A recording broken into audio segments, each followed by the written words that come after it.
5, 4, 3, 2, 1.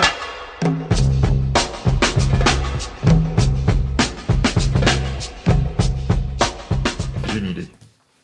Vas-y. Non, en fait, non, c'est pas moi qui ai eu l'idée. C'est un mec qui s'était marié avec une gonzesse. Enfin, jusque-là, c'est un mec normal, quoi. Sauf que la gonzesse, c'était la fille d'un autre mec. Jusque-là, tout va bien. Or, la fille, c'était la fille de Marx. Et puis le mec, c'était Paul Lafargue. Ah, oui. Et le mec, il a eu une idée, ce mec. Je trouve ça absolument génial. Le but, il dit, c'est travailler de moins en moins pour gagner de plus en plus. Enfin bref, c'est... Ça ressemble un peu à ce qui se passe... C'était de l'anti-Sarko, parce que Sarko Ouais. voulait qu'on travaille plus pour gagner plus. La famille, non, faut travailler de moins en moins pour gagner de plus en plus. Au début des années 2000, on était plus dans cette... Ah oui, puis ça a dans duré cette, pendant un grand dynamique. moment. Dynamique. Bon, c'est clair que durant les 30 Glorieuses, 1947 jusqu'à 1973, tout va bien, il n'y a pas de chômage, ça roule, et puis du coup, il y a une diminution du temps de travail. On va passer en 58 à la 3e semaine de congé payé, en 68 à la 4e semaine de congé payé, tout va bien, on a les week-ends, la semaine de 40 heures, même qui va passer à 39, tout va bien. Bon, il y a quoi ? Il y a le chômage. Le chômage subi, le chômage voulu, on l'a vu précédemment. Résultat prévu. C'est Rocard qui l'avait dit. Il n'avait pas prévu, il n'avait pas dit que c'était le but. On peut le penser quand même relativement fort. 50% de chômeurs. En disant la France a les moyens de se payer des chômeurs. En 88, il invente un bidule, le RMI, revenu minimum d'insertion. Ça, c'était pour le politiquement correct, quoi, d'insertion. Revenu minimum, revenu... On en parlera plus tard. Okay. Bon. Bref, le garçon Rocard, il avait réfléchi un petit peu sur la chose. Bon. Quoi qu'il en soit, depuis 1984, l'État, et en 84, c'est Fabius, avec Bérégovoy, c'est donc des socialistes, ils inventent les délocalisations. Les délocalisations, c'est pas Chirac, c'est pas la droite. Si, bien sûr. Après, la droite, elle se dit « Oh putain, la belle idée !» Mais au tout départ, c'est dès 84. Baisse des prix. Cassage de l'inflation. On passe d'une inflation à 12, 13, 14%, et l'inflation à 2%, rien du tout. Du coup, d'accord, l'ouvrier, il n'a plus de boulot, ou du moins il commence à être au chômage, etc. Mais il y a les assédiques. À l'époque, tu touches 1 an plein pot de chômage. 90% de ton salaire, c'était merveilleux, etc. Et à l'époque, le chômage de longue durée n'existait pas. Donc 1 an, c'était maximum. Ça le faisait bien. Du coup, baisse des prix de production, donc baisse des prix de consommation, via les délocalisations, misère à venir, mais gérée. L'ouvrier gagnait moins, voire presque pas, mais vu que les prix étaient stabilisés, voire même baissés, dans ces cas-là, ça pouvait le faire. Bref. Mais ça, au début, certains l'ont compris immédiatement. Jacques Attali, je pense, lui, l'a compris immédiatement. Les délocalisations ont entraîné, de façon mécanique, l'enrichissement du tiers-monde. Pas de tout le tiers-monde. D'une partie du tiers-monde, qu'on a appelé, joliment, les pays en voie de développement.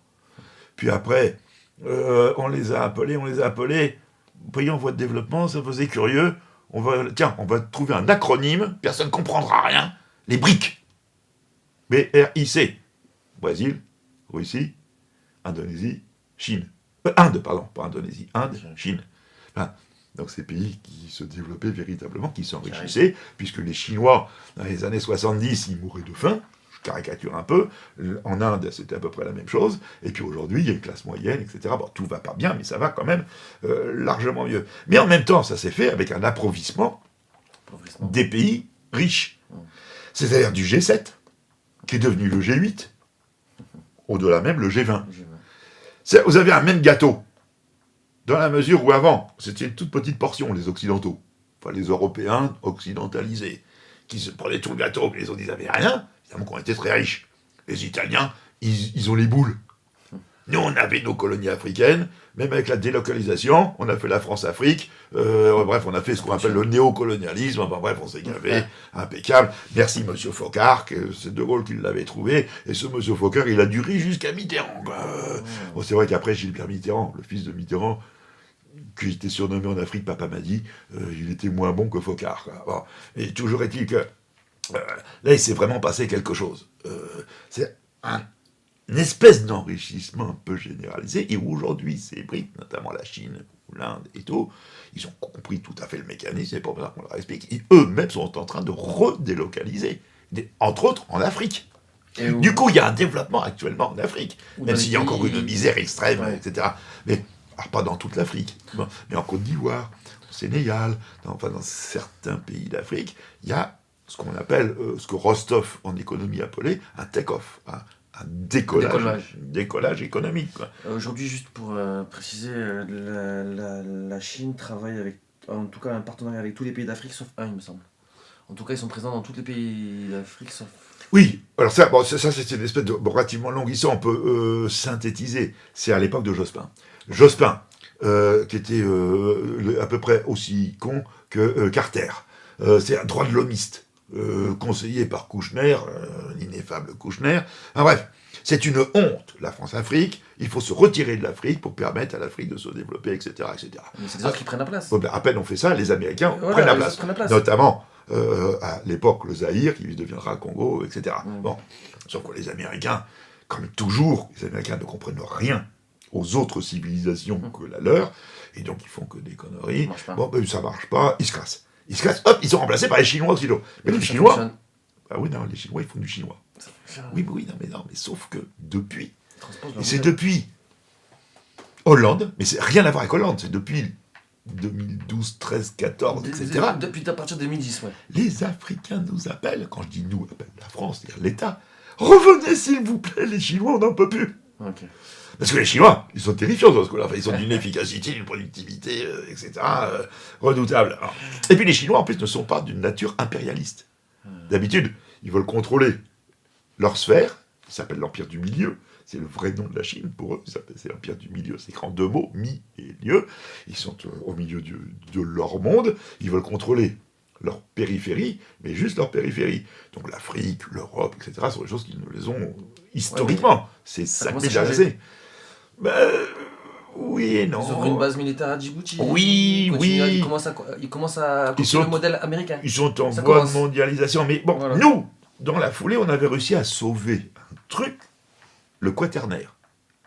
Le primaire étant l'agriculture, la forêt, le secondaire, l'industrie, machin, le tertiaire, et le quaternaire, c'est-à-dire la robotique, la numérisation, voilà, les trucs de très haut niveau. Bon. Et puis arrive 2002, l'euro. L'euro qui est fait pour contrer le dollar. La bonne parité, c'est 1 euro, 1 dollar. La vraie parité, elle est entre 0,88 et 1,07. En dessous de 0,88, on se gave. Au-dessus de 1,07, les Américains se gavent. Se gaver, ça veut dire payer le déficit du commerce extérieur, etc. Bon. Mais le résultat a été pratiquement la relance de l'inflation.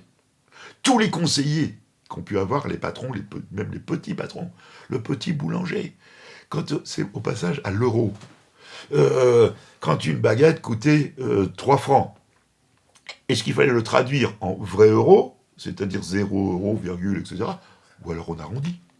Bon. Et du coup, on a arrondi. C'est-à-dire que 3 francs, ça aurait dû faire 45 centimes d'euros. Le 1er janvier, déjà, c'était 55 centimes. Puis 60, puis etc. Et puis, donc, il y a eu une inflation avec, depuis 1984, merci Monsieur Bérégovoy, ministre de Mitterrand, le décrochage de l'échelle mobile des salaires. Avant, inflation 10%, hausse des salaires 10%. Automatique. Décrochage. Du coup, inflation et salaire bloqué. Depuis 1984. De 1984 à 2002, nos problèmes, il n'y a pas d'inflation. À partir de 2002, problème. Et du coup, comment faire payer des impôts à des gens qui s'appauvrissent? Et là, Chirac, dans son équipe, et dans son équipe, Balladur. L'idée, on n'a qu'à privatiser. Ils ont privatisé. Tu fais rentrer le pognon. Du coup, tu n'as pas besoin de monter les impôts. Du coup, tu te dis, mais arrive un moment, tu as tout privatisé, il ne reste plus rien. eh ben, écoute, t'es dans la merde. Et du coup, c'est ce qui est arrivé depuis Sarkozy. Encore pire Hollande, et puis encore aujourd'hui. Alors aujourd'hui, c'est des miettes. Voilà. Mais enfin, la grande victoire, c'est quoi? C'est qu'on va vers la disparition du salariat en Occident. Une lutte gagnée depuis 1906, avec les dimanches, 36, les congés payés, etc.